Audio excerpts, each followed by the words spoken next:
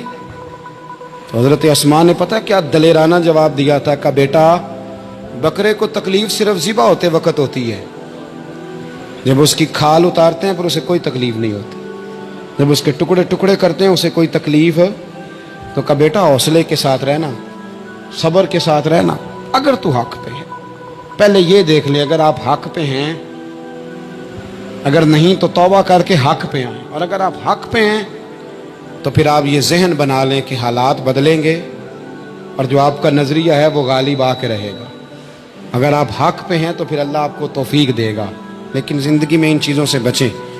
امام اعظم کے خلاف سازش رچی گئی، امام صاحب رحمۃ اللہ تعالیٰ علیہ کے پاس ایک بی بی دوڑی، حضور مسئلہ پوچھنا، آپ عورتوں سے ملا نہیں کرتے تھے، میں نے سوال کرنا ہے جی، جلدی جلدی سے اندر آ گئی۔ عورت جیسے ہی اندر داخل ہوئی باہر شور ہو گیا، امام صاحب کے پاس عورت ہے، اس نے بھی شور کر دیا کہ معاذ اللہ ثم معاذ اللہ، 10 درازی کیا امام اعظم نے۔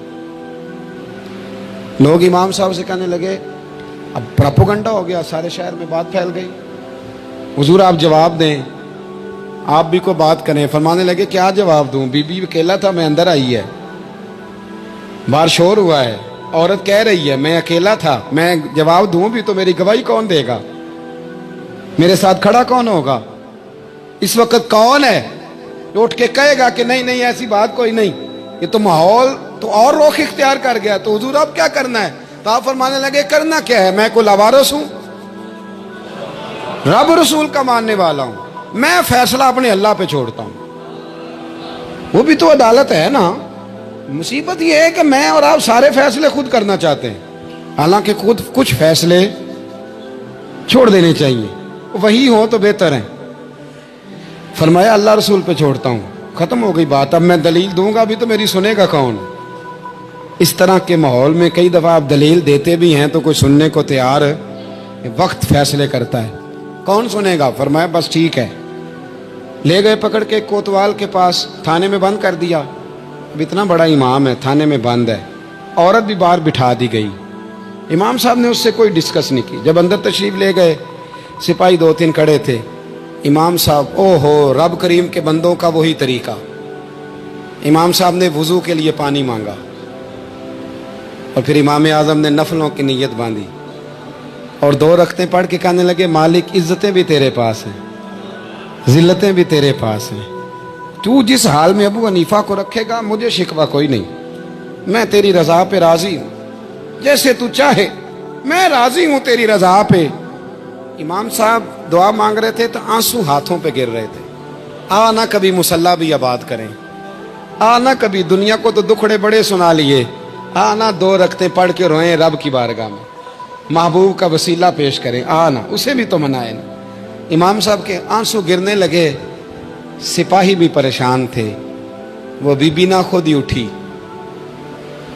اور امام صاحب کے قریب گئی، کہنے لگی پہلے مجھے دنیا والے کہتے تھے، اب میں سمجھ گئی ہوں آپ تو رب کریم کے نیک بندے، اب نہ روئیں، سویرے جانا ہے نا قاضی کی عدالت میں، تو میں سویرے گواہی دوں گی کہ میں نے جھوٹا الزام لگایا تھا، آپ ناراض نہ ہوں۔ امام صاحب فرمانے لگے اس سے نہیں بات بنے گی، اگر تو نے کچھ کرنا ہے تو جو میں کہتا ہوں وہ کر،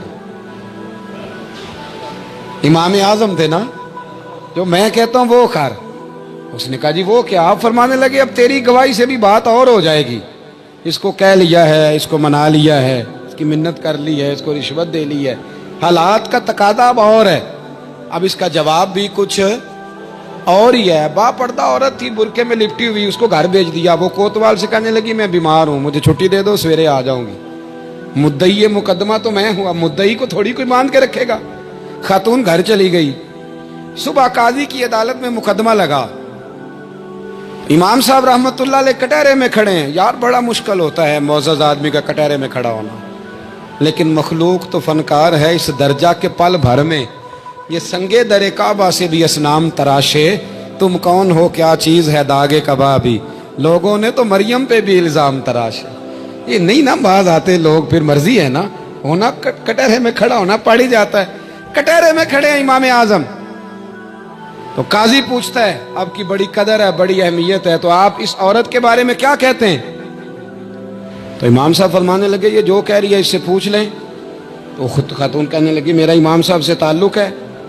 آپ فرمانے لگے ٹھیک کہتی ہے۔ ساری بھری عدالت سب لوگ حیران، حضرت تعلق ہے؟ فرمایا ہاں۔ کس طرح؟ فرمانے لگے میری بیوی ہے،